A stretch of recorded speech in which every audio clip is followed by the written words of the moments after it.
here with Robert James from Gangagang, and now I'm going to ask him a few questions all about the actual band Gangagang and how it started and all the fun they had along the way. Firstly, Still having fun. everyone's probably thinking the same thing I am. Where did the name Gangagang come from? Strange enough, it sounds like a very exotic name, but it's simply the sound of a guitar being strummed. That's all it is. Is it? Gangagang. That's it? That's it. I was expecting this huge...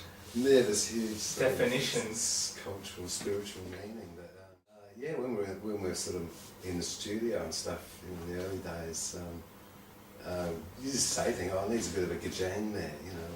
Yeah. The 80s love their big glassy gajang chords, you know, reverb and yeah, and all the effects. Gajang and gang is like a gang of guitars, basically. So. Ah, okay. But the whole thing, it could, you know, gang, gang, gang, gang, gang, gajang. Talk us through how Gangagang formed.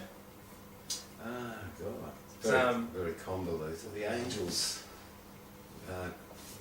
Chris and Buzz, the drummer and bass player, they were playing with the Angels, which were an Adelaide band. A lot of Gangagang come from Adelaide. Ah, okay. Four of us, and all of the Angels come from Adelaide.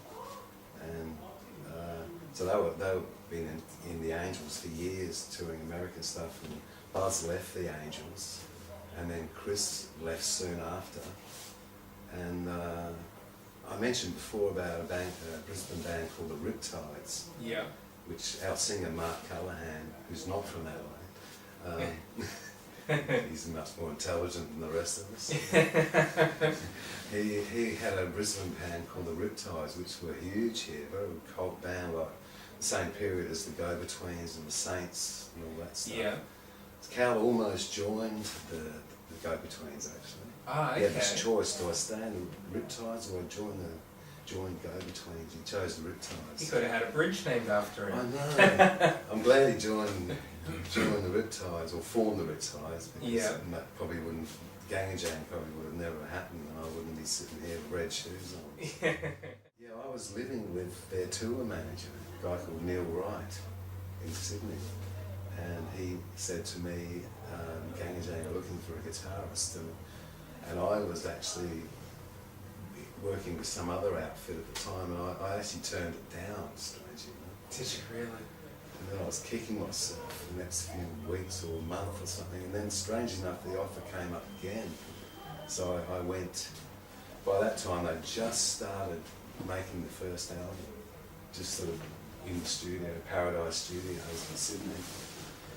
So yeah, I just sort of went in there and basically just started jamming with them, and that was that.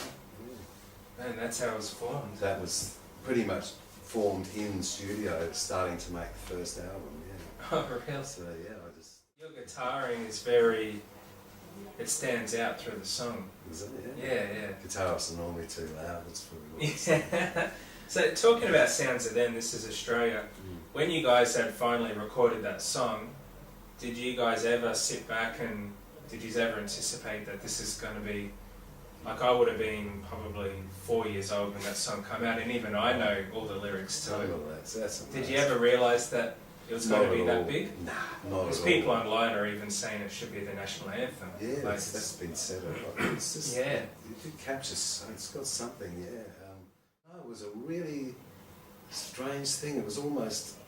because I did a few gigs before I joined the band, and they said it was almost the low point of the set live. It was just sort of dead song, okay. And yeah, and we recorded it, and I guess the guitar part brought it to life a bit more, and just magic happened in the studio. It's just stuff happened, and our producer Joe Wizard was this American producer guy.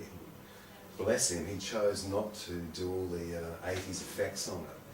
Ah. He just wanted to make it a generic sounding song with just a natural drum sound, and thank God he did that.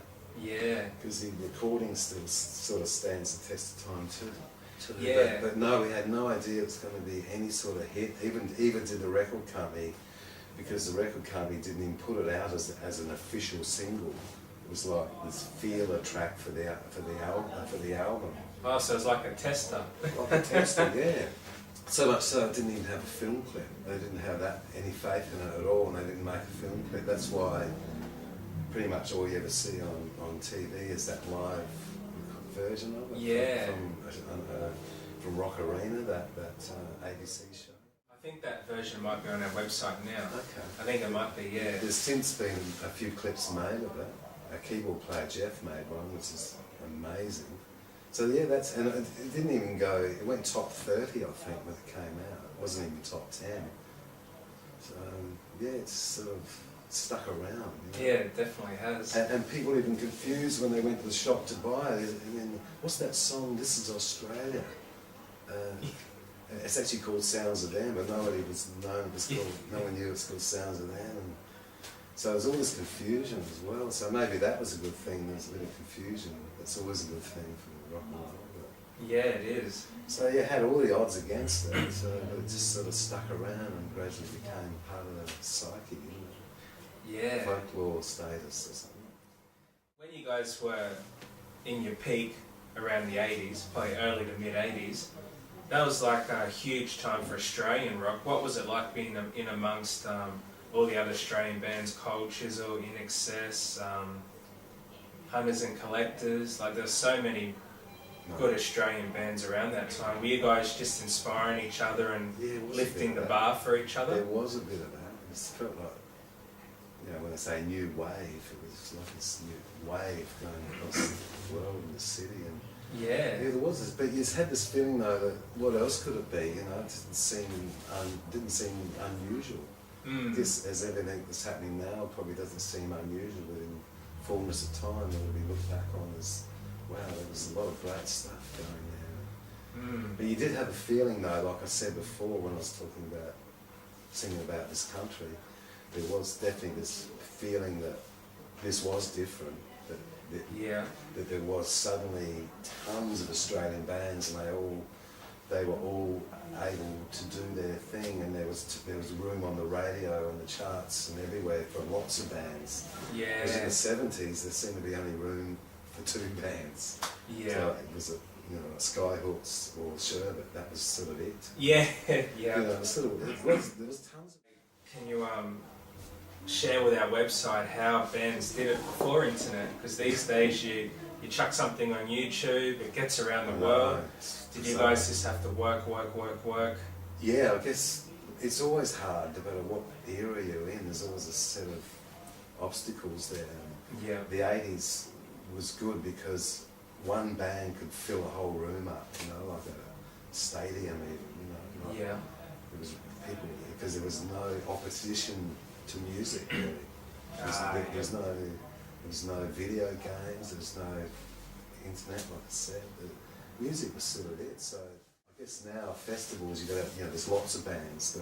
Yeah. So I guess it all pans out a bit. That the opportunities were greater in that sense. That there were so much more of a live scene happening, and I guess, but they were harder too because you had to really have a record deal. You know, you couldn't afford to go and record your music because you didn't have a home studio.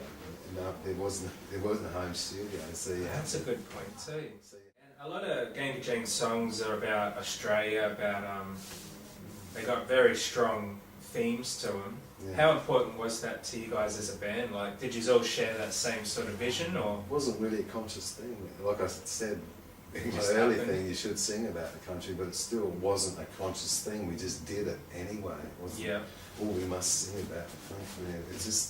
It was the natural thing to do because everyone was like an explosion of Australia's fantastic. We're allowed to be ourselves. We're allowed to tell the world what we are and who we are and what we're like. But you weren't thinking that either. It was just, you just do it because that's what you're doing. And there's all these indigenous bands on the radio, you know. And Gangagang have a really big fan base in Brazil. Yeah. So how did that come about?